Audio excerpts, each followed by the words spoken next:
আসসালামু আলাইকুম ওয়া রাহমাতুল্লাহি ওয়া বারাকাতুহু। বাংলাদেশ হাজার বছরের ইতিহাস আর ঐতিহ্যের এক উর্বর ভূমি। এই জনপদে যেমন রয়েছে সুলতানি আমলের প্রাচীন মসজিদের ভাবগাম্ভীর্য, ঠিক তেমনি রয়েছে মুঘল স্থাপত্যের আভিজাত্য। শতাব্দী প্রাচীন সেই লাল ইটের দেয়াল থেকে শুরু করে বর্তমান সময়ের কাঁচ আর কংক্রিটের গম্বুজ। বাংলার স্থাপত্য শিল্প সবসময় কথা বলেছে তার নিজস্ব ভাষায়।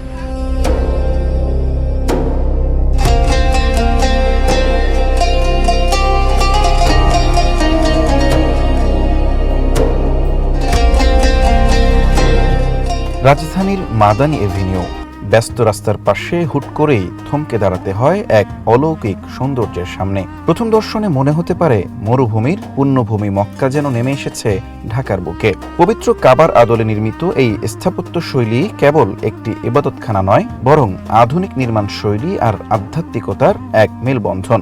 আজ আমরা জানব মসজিদ আল মুস্তফার কথা।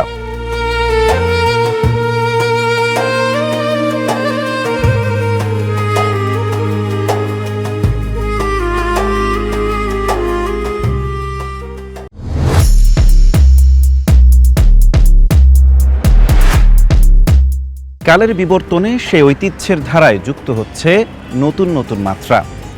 আধুনিক প্রকৌশল আর আধ্যাত্মিক ভাবনার মেলবন্ধনে তৈরি হচ্ছে এমন সব স্থাপনা যা আমাদেরকে বিস্মিত করে। প্রিয় দর্শক, এমনই এক আধুনিক বিস্ময়কর স্থাপনার সামনে আজ দাঁড়িয়ে আছি রাজধানীর মাদানী এভিনিউতে মসজিদ আল মুস্তফার সামনে।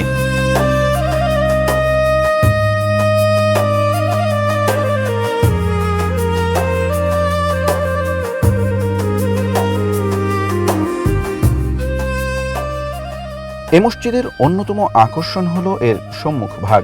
কালো রঙের আবরণে ফুটিয়ে তোলা হয়েছে পবিত্র কাবার আকৃতি। সোনালী অক্ষরে খচিত মহান আল্লাহর নাম এবং প্রিয় নবী হযরত মুহাম্মদ সাল্লাল্লাহু আলাইহি ওয়াসাল্লামের নাম। দূর থেকে দেখলে মনে হয় কাবার গিলাফের ছোঁয়া লেগে আছে এই দেয়ালে। চারপাশের খেজুর গাছ এবং স্নিগ্ধ পানির ফোয়ারা মুহূর্তেই দর্শনার্থীদের নিয়ে যায় আরবের কোনো এক পবিত্র মরুদ্যানে।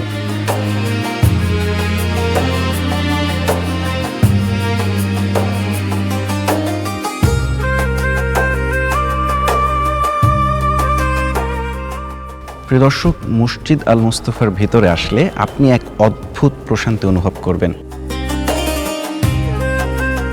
আমি এখন দাঁড়িয়ে আছি মসজিদ আল মুস্তফার ঠিক একেবারে মূল জায়গায়। এই যে দেখতে পাচ্ছেন, এটা হলো মেহরাব। এখানে দাঁড়িয়েই ইমাম সাহেব নামাজ পড়ান, খতিব সাহেব জুমার দিনে খুতবা দেন। এবং এই মসজিদের একটা চমৎকার বিষয় হলো এখানে কিন্তু আলাদা কোনো জানালা নেই, কিন্তু অদ্ভুতভাবে পুরো মসজিদ দিনের আলোয় কিন্তু আলোকিত থাকে, যা আধুনিকতার এক অন্যতম নিদর্শন।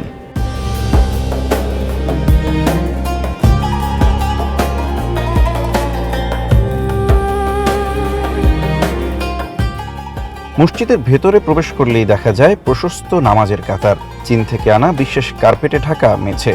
এখানে একটি বিশেষ বিষয় আপনাকে অবাক করবে, মসজিদটিতে নেই কোনো জানালা, অথচ বিশেষ নকশার কারণে পুরো ভবনটি প্রাকৃতিক আলোয় ভরপুর। ক্লান্ত মুসল্লিদের জন্য কাতারে রাখা হয়েছে আরামদায়ক বেঞ্চ, যা বাংলাদেশের খুব কম মসজিদে দেখা যায়। সেন্ট্রাল এয়ার কন্ডিশন আর উন্নত সাউন্ড সিস্টেম ইবাদতে যোগ করে এক বাড়তি প্রশান্তি।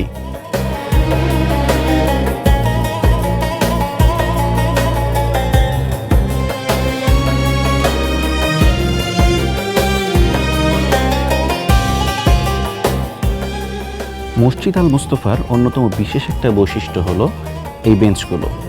যদি কেউ নামাজ পড়তে পড়তে তিলাওয়াত করতে করতে ক্লান্ত হয়ে যায়, তাহলে কিন্তু এখানে বসতেও পারে, আবার হেলান দিয়ে আমার মতো করে এখানে বসে বিশ্রাম নিতে পারে। সাধারণত আমাদের দেশের মসজিদগুলোতে এরকম ব্যবস্থা থাকে না, কিন্তু আমরা দেখেছি আরব বিশ্বের যে সকল মাসাজিদ আছে, মসজিদ আছে, সেগুলোতে এই ব্যবস্থা থেকে থাকে। তার আদলেই মূলত মসজিদ আল মুস্তফা কর্তৃপক্ষ এরকম সুন্দর একটি সুবিধার ব্যবস্থা করেছে।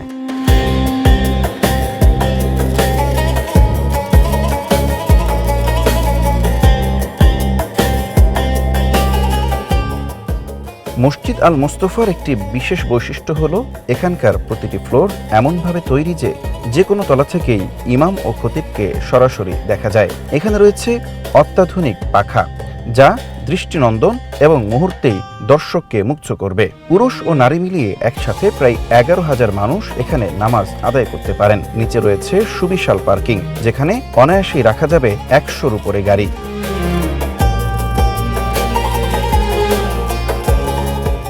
আমার পিছনে আমার বামে যে খেজুর গাছটি দেখতে পাচ্ছেন, মসজিদ আল মুস্তাফা কর্তৃপক্ষ এই পরিবেশটাকে আরবীয় একটা সুন্দর পরিবেশ দেওয়ার জন্য এই খেজুর গাছকে যুক্ত করেছে, যা সত্যিকার অর্থেই সৌদি আরবের একটা অনুভূতি আমাদের হৃদয়ের মধ্যে জাগ্রত করে।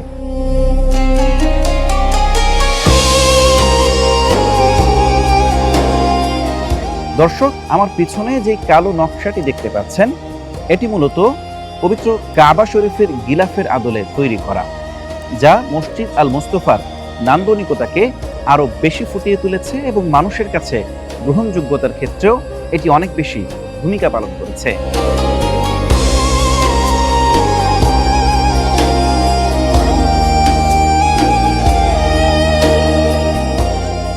প্রিয় দর্শক, মসজিদ আল মুস্তাফা যেমনিভাবে আমাদের আত্মিক জাগরণের জন্য এক অধ্যায় হয়ে আছে, ঠিক তেমনি আগামীতে আরও এরকম সুন্দর সুন্দর নান্দনিক স্থাপনা সম্পর্কে জানতে আমাদের সাথেই থাকুন।